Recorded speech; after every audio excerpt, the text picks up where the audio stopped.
I'm gonna divorce you. Give the apartment to my sister and get out right now. My emotional husband screamed over the phone. I replied calmly and coldly. I already moved out. My name is Gina. I'm a 35-year-old consultant. I've been married to Dim for 3 years now. We met through work. We were both handling business for our respective companies. He was dedicated to his job, and I thought he was an honest person, which was what originally attracted me to him. It seemed like he was interested in me too, and we gradually grew closer and started going out. Everything went smoothly, and he popped the question. I thought I could have a happy married life with him. At first, it was really great. Our newlywed life was exciting, and we enjoyed our time as a couple. But there was one problem that bothered me: his mother.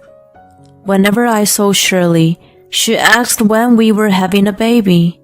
I initially thought it was just a simple inquiry, but I got tired of hearing it every time we visited her. Besides that, she constantly pushed household chores on me, saying that I was her daughter-in-law and should have helped around the house. She made me sweep, wipe, do laundry, and even cook. I couldn't understand why I had to be bossed around like that. To make things worse, Dim told me to obey her. One day, after a series of such incidents, I complained to him. Why do I have to take orders from your mom? He responded with annoyance. Just cut it out. I don't want to hear it from you either. What do you mean by either? I get asked about grandchildren, and she says you haven't been educated well enough as a wife. Besides, she's the one who covered the wedding expenses, you know. You should listen to her, okay? What are you talking about? It's the first time I heard about this.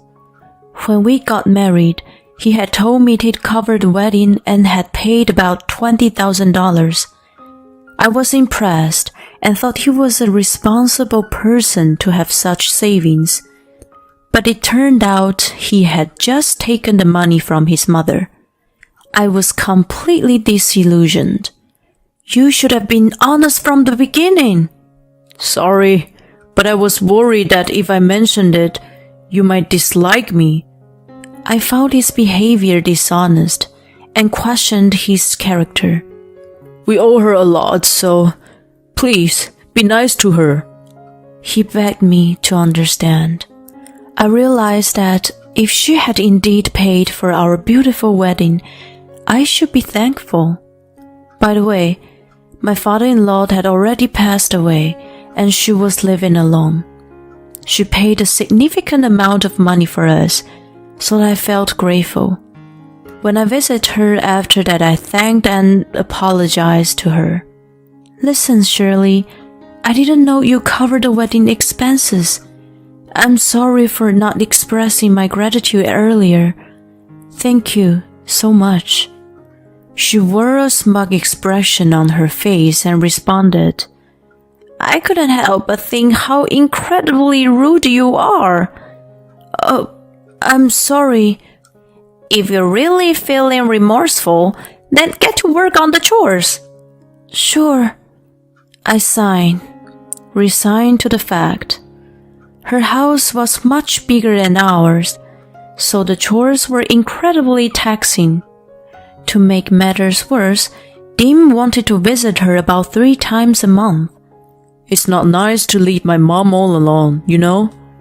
We should go and check on her. I started to feel like there was no need for me to accompany him every time. When I brought this up to him, he was adamant that we go together. It showed that we're a close couple. She can interact with me while you help her with the chores. We can divide our task efficiently, so it's better for both of us to go together. Seriously, it made no sense to me. I thought he should take up on the chores then. However, he seemed convinced that he was right and didn't consider my perspective. As a result, I found myself in an unpleasant situation a few times every month. Oh boy, Gina, you're really not good at cooking. I wonder how you managed to make everything taste so terrible. Well, everything tastes bad compared to your cooking. Oh, Dean, you always say such nice things. I'll cook next time then. I was relieved that she'd take over the cooking, thinking it lessened my burden on our next visit. However, her cooking was incredibly salty and unpalatable. It was evident that she used seasoning heavily, and even a small bite was enough to make me lose my appetite. Nevertheless, Dean happily exclaimed, "See, your cooking is the best." Oh, Dean, you really get it. Gina's food doesn't have any flavor at all. I thought, no way. It's just that your cooking tastes like nothing but salt and herbs. They completely overpower the natural flavors of the ingredients. She looked at me with a satisfied expression and asked, "So, how is it? Delicious, right?" Yes. I forced myself to finish the plate, but I felt incredibly nauseous afterward. I told myself to cook from next time, but then I thought I'd rather not have a next time. It didn't make sense for me to accompany Dean. So, I came up with a plan the next time he wanted to visit her. Oh no, I seem to be running a fever. Really? Yeah, it's 100.6 degrees Fahrenheit. But Shirley wants us to come together, right? Don't blame me if I pass it to her. Upon hearing this, Dean became flustered. No, you don't have to come. I'll go alone. You stay home today and get a rest. I internally celebrated the success of my plan with a triumphant cheer. It had been a while since I had quality time to myself, and I could finally relax and recharge. Dean decided to spend the night at Shirley's place, giving me even more free time. That made me realize how much I needed to have some time to myself. So, I started using the same strategy every 2 or 3 times. But if you overuse the sick day, it was bound to raise suspicions. Do you really have a fever? Well, the thermometer says so. Then measure it again right now.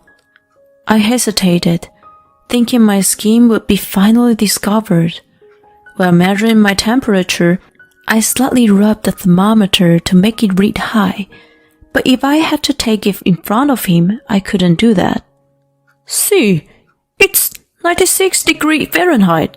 It's not a fever, but it's even on the lower side. Have you been deceiving me all this time? Lying to your partner? That's just not cool. You were the one who lied to me first, you know. What did you say? Remember when you tried to look cool and claimed you paid for the wedding? You're not different. God damn it, stop bringing up old stuff like that. Anyway, we're going to Mom's. You better apologize to her. Yeah, right. I'm not going anymore. Don't be so selfish. Don't act like the world revolves around you. You're no exception to what was said, you know. Don't assume that I should always obey you in everything. Anyway, I won't be visiting your mom so often. If you're concerned about her, go on your own. Never mind then. He seemed taken aback that I was standing my ground, and eventually gave up for the day, leaving on his own. If we had to fight like that every time, it'd take a toll on me emotionally. I wonder if there was a better solution. I couldn't figure it out on my own, so I went to consult with my parents. Oh dear, so that's what's been going on. That sounds a bit selfish of him. Yeah, no matter what I said, he always prioritizes his mother. Even when I don't want to go, he forces me. I've been thinking about separating for a bit. When I explained the situation, they came up with a suggestion. How about living in one of the apartments we own? Really? Is that okay? I knew they invested in real estate. They earned quite a bit from rental income. Plus, my dad had a well-paying job at a large corporation, so they had substantial funds for investment and owned several properties. They offered to let me use one of them. It became vacant recently. We were in the process of finding a new tenant. You can use it as a second home. Whoa, thanks. I immediately moved the essentials to the new apartment. I bought some appliances like a fridge and a microwave and some low-cost furniture. I had been so frustrated with Dean that I decided to live separately for the time being. While he was at Shirley's place, I left a note saying, I won't be back for a while, and left the house. As expected, he bombarded me with calls, but I ignored them. After about a week, I was shocked to see him waiting in front of the apartment building. Why are you here? You're having an affair, aren't you? What are you talking about? There's no way. Then whose apartment is this? I've been following you and seeing you return here every day after work. You're an only child, and your parents live in the house, right? So the only explanation is that you've been going to some other man's place. I was completely disgusted by his behavior. That's so creepy that you've been following me around. It's your fault for suddenly leaving me. I'm renting this place by myself. It's just me here. Don't try to feed me such an obvious lie.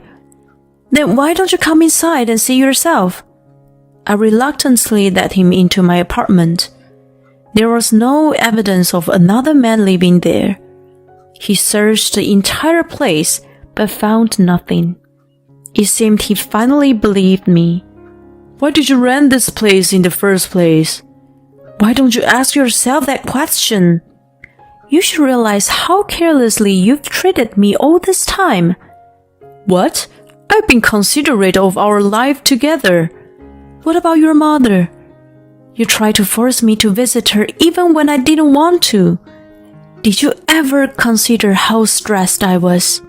She has always been kind to you and tried to teach you how to handle household chores. Kind? It's ridiculous to interpret her behavior as kindness. She's been bullying me. She wouldn't do that. If things haven't changed, then get out. There's nothing more to say to you. I firmly told him to leave. He was shouting, but when the next door neighbor complained about the noise, he hastily left. I was freaking out that he had discovered me, but I couldn't back down. I decided that I wouldn't return until he showed genuine remorse and committed to changing his ways. If things remain the same, we should just get a divorce. Just as I was thinking that, he did something totally unexpected. One weekend, he suddenly showed up at my place again. What's more, he brought his sister with him. What are you doing here, Kathy? Whoa, this is quite a nice place. She casually walked in and inspected the place. I told you it would be perfect for you. Dean followed her inside. What's going on? Why did you bring her here? I didn't have a good relationship with her either. We only saw each other during holidays, but she had always been critical for me, often joined Shirley to making my life difficult. So I didn't have a favorable impression of her. Okay, I'll take it. What the heck does that mean? I mean, I live here. I'm moving next month, so please take care of things. Oh, and the rent as well. I was utterly baffled. You moved out of here and live with Mom and me. Are you kidding me? I've decided to move in with Mom. So stop being stubborn. Come home and start packing. I'd had enough. There was no point in being a part of the family with them. I had made up my mind to get a divorce, so I remained silent. They must have assumed I had agreed. They had left with smug expressions. After they were gone, I took immediate action. I explained the situation to my parents and decided to move out. To avoid being followed again, I also asked my office to follow me to work remotely. My parents swiftly handled the situation and found new tenants for the apartment. The location was excellent, and it was a spacious and clean apartment, so they quickly found someone to move in. I then found a new place to live in a different area from where Dean resided. Since I no longer had to go to the office, I didn't need to be in the area where I most likely bumped into him. I completed all the necessary procedures in no time and was able to leave alone safely. Soon enough, Dean called me incessantly. Hey, where are you now? I told you to come back, right? We're supposed to move in with Mom, so hurry up! We still have so much to pack. He angrily shouted. Too bad. I won't be living with you guys. Why should I have to live with someone who bullies me? Then I told him this. He lost his temper. Stop messing around. How selfish can you be? I'll divorce you, you know. Give the apartment to Kathy and get out of there right now.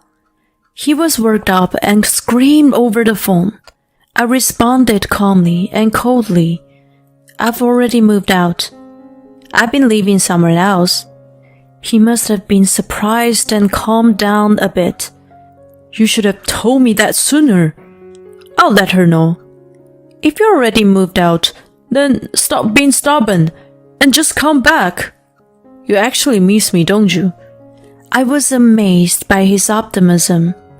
I don't know what you're trying to say, but I'm quite busy right now, so I have to go. Then I ended the call. I intentionally avoided any further contact for a while. After some time, I got a frantic call from him again. Hey, what the heck is going on? Why is there already someone else living in that apartment? Kathleen and I were almost mistaken for trespassers, and the police almost got involved. I couldn't help but burst into laughter. I wished I could have witnessed the scene. Who told you to let her live there? What? That apartment is owned by my parents. So, as soon as I moved out, they found a new tenant and signed a contract. No way. So, where's she supposed to live now? Well, she could move in with you guys, right? Don't be ridiculous. I won't let you get away with this once you return. Whatever you say.